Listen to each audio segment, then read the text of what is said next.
Hey folks, I'm Peter Brown and we are days away from the release of Guacamelee 2, and I'm joined today by Graham and Augusto from Drinkbox Studios. Graham will be talking, Augusto will be playing, and correct me if I'm wrong, this looks a lot like the original game, although I'm sure there's a lot new to look forward to. So Graham, tell me, what are some of the key features that are new in Guacamelee 2? Okay, well, yeah, there's a lot of new stuff to talk about. So you'll see some familiar things as well. So like some of the super moves that Augusto's using on Juan here. They're making the return from the original game. But you'll see already a host of new enemies. So we have these blue skeletons that you have to roll through and attack from behind. Above, you'll see there's a shaman that's spawning enemies, little diving green chupacabras that are trying to attack him. So yeah, the game has a whole bunch of new enemies, although we do bring back a lot of the enemies from the original game. And then also a whole bunch of additional abilities for the player. You'll see the environments are more striking. The visuals are more striking now because we rewrote our rendering engine to have normal mapping. So while everything that you see is 2D, it's being lit more realistically with 3D lighting by using normal maps. Right, and you were mentioning that this also will run in 4K. We're obviously shooting this at 1080p, but that's pretty exciting. Yeah, and the game looks absolutely gorgeous in 4K. Everything has so much detail. So yeah, you can see the dimension swapping has returned. One of the biggest changes you'll notice in Guacamelee 2, though, is the chicken form has a whole bunch of abilities. Okay. So you'll probably see that quite shortly from here. So yeah, Augusto's showing off a part of the game that's, I think it's like the third last level. So he already has acquired many abilities, right, including the chicken slide and the chicken dive, or pollo shot is what we call it. And here's another new enemy here, this bomb head guy. He's got a Mexican firecracker for a head, so when you kill him, it drops, and when it explodes, it leaves fire behind. Fire can be rolled through or to put out. Yeah, so one of the biggest things that we changed in the sequel was the chicken now also gains new abilities, like the same way as Juan did in the original game. So as you're going through the world, you'll find these chicken dungeons, and each of them, they present you with a challenge that you have to play as a chicken through. And then when you finish the chicken dungeon, you get a new ability. So the game almost has like a mini chicken metroid-vania within the main metroid-vania. While some of the chicken powers are on the main path, not all of them are. So it's like kind of an optional side thing that you can do, chicken metroid-vania. Yeah, can you talk to me, I guess, at large about the sort of optional challenges? There are explicit challenges that exist in this game, right? Yes. More so for Juan, perhaps, than the chicken? A bit of both. You'll see a couple of them as Augusto plays through here, but oftentimes you'll reach like a branching path, and if you go down one path, you'll see a chest. So usually our challenges, they kind of loop around back to where you started, and there's a chest there. So if you walk into a room and you see a chest, you know this is an optional side challenge.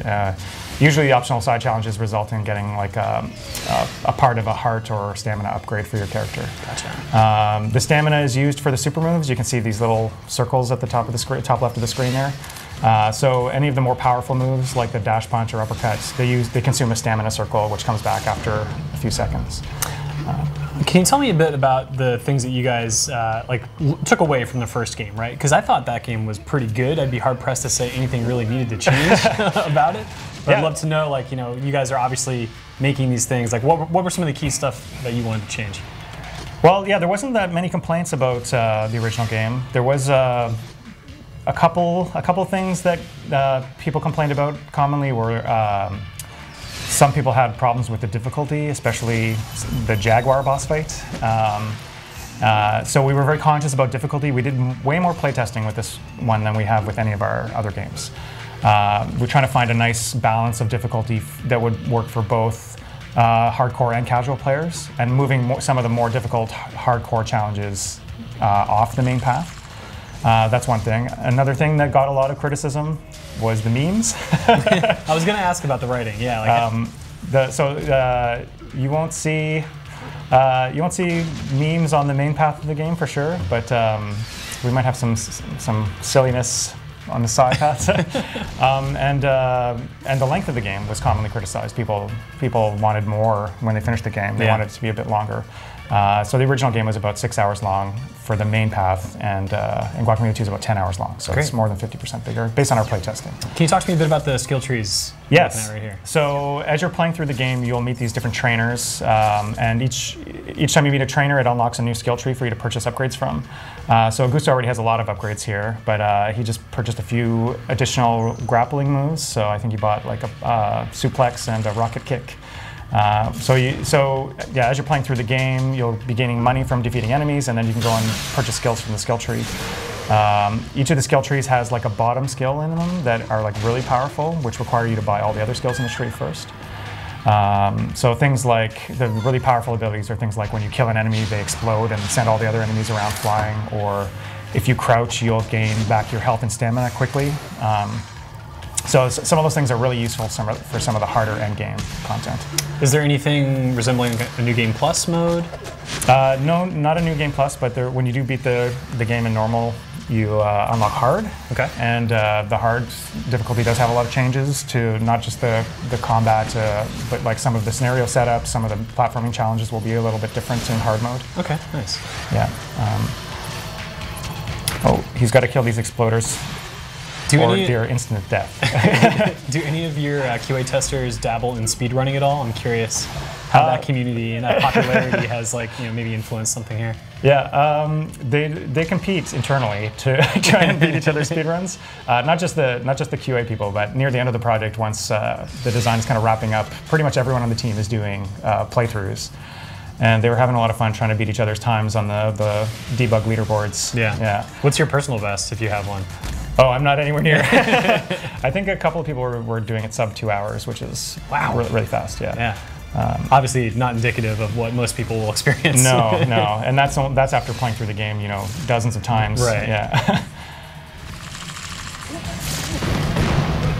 Yeah. So Gusto just finished like the first wing of this hell level.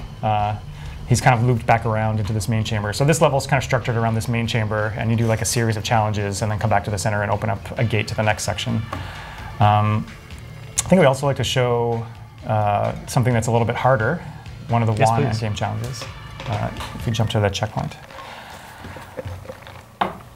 So one of the side missions that you'll get in this game, when you reach the prison level, you'll use your chicken form to go into toilets and take tunnels to transport around the prison.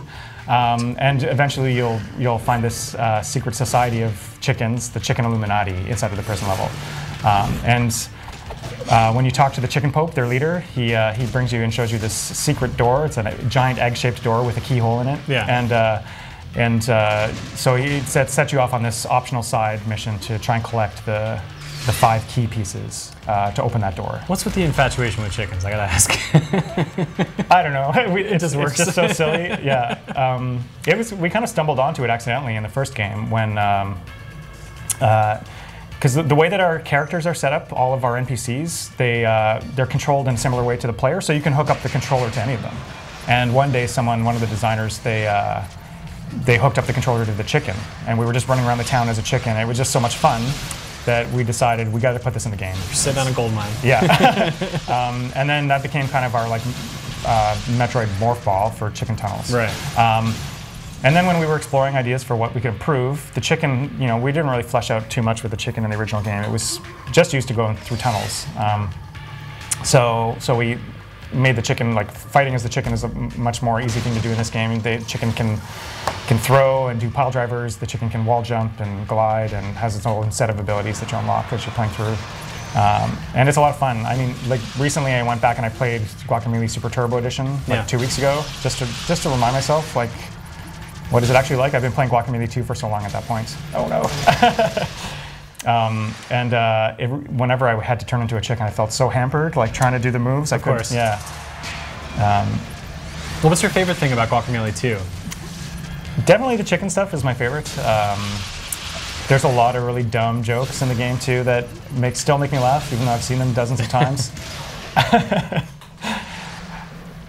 This must be difficult. This is pretty hard, yeah. It's very precise. But again, this is one of the optional side challenges, and it's hard to stumble into these accidentally. can see there's like the chicken key lexicography on the sides there to tell you, just to make it clear that that's what you need to do, that you need to finish to get a piece of the key. And this is one of the more difficult optional challenges, I'm guessing? Yes. Oh, no, you're... This might take a while. Yeah, and I mean, having the skill trees, all the new skills are a lot of fun to play around with too. Can you expect that most players will unlock the breadth of all the trees during their playthrough? We're actually very generous with the money in the game, especially near the end of the game. So it's pretty common for you to have every skill just when you're finishing the main path of the game. I think he's got it this time. It's looking pretty good. Yeah. Not to jinx it or anything. Yeah. You know. There's still a little bit to go though. Now the lava is going to be rising to give him extra pressure to. These little yellow circles you're seeing are stamina refreshers. Right. So yeah, they reset all of your super moves. So if you hit one in the air, you can reuse your uppercut. Usually you have to have touched the ground. Oh yeah, he's unlocking trophies too. Nice. Good job. I like it. He's going to do the victory pose. And here's the keys. Yes. Yeah. The Illuminati. Yeah. I can tell.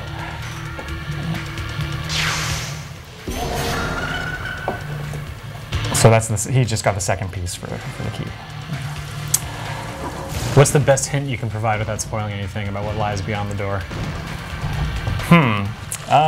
Let's just say it's a very difficult chicken-related challenge. All right. Yeah, that's it. I'd say probably slightly harder than the Tula Treetops level, which gave a lot of people trouble in the original game. But it's a lot of fun.